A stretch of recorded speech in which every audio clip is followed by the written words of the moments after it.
आज कॉलेज में सभी क्लास हुई और भूगोल का प्रैक्टिकल भी था तो खूब समय लगा। मीनू ने जैसे ही कॉलेज से घर आकर अपनी किताबें मेज पर रखी, उसे पापा की बुदबुदाहट सुनाई दी। मीनू फटाफट खुद पापा के पास जाती, इससे पहले ही वो ही कुछ बोलते हुए उसके सामने आ गए। पापा क्या हुआ, बुखार है या रक्तचाप बढ़ गया है? मम्मी नहीं दिखाई दे रही। विस्मय के साथ उसने पापा से पूछा। पापा अपनी बिटिया की ऐसी फिक्र पर निहाल हो गए और बोले, वो नाश्ता करके घर से निकली है और मैं तुम्हारी मम्मी की ही प्रतीक्षा कर रहा हूँ। चलो अब तुम्हारे लिए खाना परोस देता हूँ। पापा ने मुस्कुरा कर कहा ही था कि मम्मी को घर में प्रवेश करते हुए देखकर मीनू को बहुत सुकून मिला। पापा को भी बहुत चैन मिला, मगर मम्मी हर किसी से बेखबर बस अपने में मस्त मगन धुन में बोलती जा रही थी और पापा के हाथ से ग्लास लेकर घूंट घूंट कर पानी पिए जा रही थी। 10 मिनट के भीतर मीनू और पापा ने 3 थालियों में खाना परोस दिया था। मम्मी ने आनंद से दोनों के साथ भोजन किया और खाना खाने के बाद बोली, पूरा कॉलोनी का चक्कर लगा लिया। 10 नई जिंदगी अपनी आंखें खोलने वाली हैं इसी सप्ताह। बस अब मुझे अपनी तैयारी में लगना है। मम्मी पापा को देखते हुए बोली तो पापा ने हंसकर सहमति से सिर हिलाया और मदद का प्रस्ताव दिया, जिसे मम्मी ने खुशी खुशी मान लिया। मीनू को सब पता था कि अब क्या और कौन कौन सी तैयारियां होने वाली हैं। अब शाम से पहले पापा मम्मी बाजार जाएंगे। गुड़, अजवाइन, सूखे मेवे और घी लाया जाएगा। जिनकी बात की जा रही थी उन सब के लिए जापे में लड्डू बनेंगे और मम्मी जब एक एक प्रसूता को यह सब हाथों से खिलाकर वापस आएंगी तब घर पर तितली की तरह उड़ती रहेंगी। मीनू यह सब सोच ही रही थी कि उसकी सहेली निम्मी आ गई। मीनू से पहले उसने मम्मी से गले लगकर बताया कि उसकी मौसी को पिछले महीने जो लड्डू खिलाए थे वो निम्मी और उसके भाई ने भी चोरी छिपे स्वाद लेकर खाए थे। बहुत मज़ा आया था। निम्मी और मम्मी मन मन मुस्कुरा दी। निम्मी और मम्मी ने सबको कॉफ़ी बनाकर पिलाई। मीनू, वाकई में तेरी माँ तो साक्षात देवी है देवी, निम्मी ने कहा। पता है मेरी नानी की कितनी इज्जत बढ़ गई।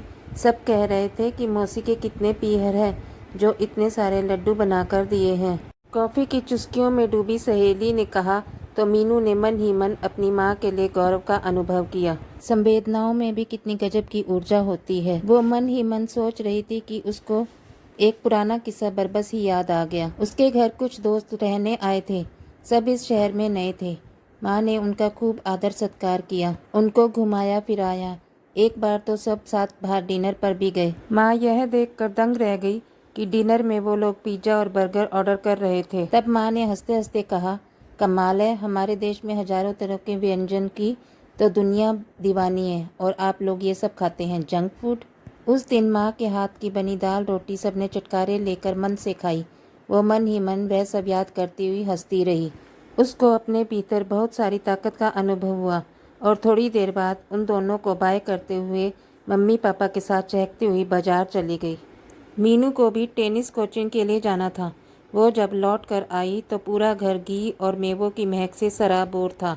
पापा और मम्मी ने मिलकर लड्डू तैयार कर दिए थे। मीनू ने रात के भोजन के लिए सबके लिए तहरी बना दी। हमारी मीनू के हाथ में तो जादू है, मम्मी पापा दोनों ने उंगलियां चाटते हुए कहा। देर रात तक उन लड्डुओं को अलग अलग नामों से पैकिंग करने के बाद मम्मी नींद के झोंके में जो बिस्तर पर लेटी कि 2 पल में ही गहरी निद्रा ने उनको आगोश में ले लिया। मीनू बहुत छोटी सी थी, तब ही से यह लड्डुओं का सिलसिला देख रही थी। मीनू ने देखा कि पापा अभी भी स्टडी टेबल पर बैठकर कुछ पढ़ रहे थे। मीनू ने आज मौका देखकर पापा से पूछ ही लिया, पापा मम्मी इतनी समर्पित क्यों हैं, आखिर क्या बात है? पापा ने बगैर किसी लाग लपेट के पूरी कहानी सुना दी। मीनू का जन्म होने में बस 2 हफ्ते का समय ही बचा था। हमारे घर के हर कोने से यही आवाज़ आती थी, कब आने वाला है नन्हा मेहमान। रीनू की दोपहर की नींद, सांप की अलसाहट, सब माया मोह का केंद्र बस तुम ही तो थी जो अभी तक हमें इंतजार करा रही थी। रीनू ने बहुत ही उत्साह में भरकर अपनी भाभी व माँ को यह सूचना दी, मगर रीनू को बदले में ना आशीष ना कोई अच्छी बात, बस दोनों की तरफ से एक टका सा जवाब मिला। पापा का गला भर आया। क्या जवाब मिला? मीनू ने जोर देकर पूछा। यही कि शिमला से पूना आने में बहुत ही मुसीबत है और 15 दिन बाद रीनू की भाभी के पीहर में गृह प्रवेश है। भाभी रात दिन उनकी तैयारी में बहुत व्यस्त है, इसलिए भाभी को तो समय मिलेगा ही नहीं।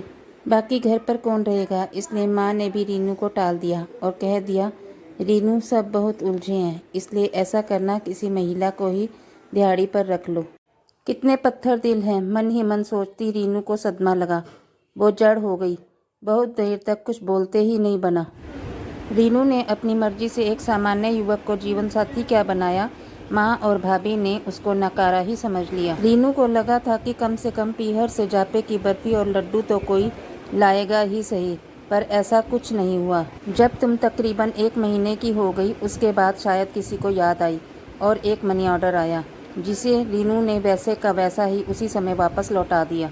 फिर जब तुम 1 साल की हो गई, तब भी किसी से यह नहीं हुआ कि पहले जन्मदिन पर ही आ जाते। तुम चलने और दौड़ने लगी। उसके बाद से रीनू अपने मन की कसक मिटाने के लिए जहाँ तक हो सकता है ये लड्डू बनाकर बांटती है। अच्छा, मीनू ने लंबी सांस लेकर कहा।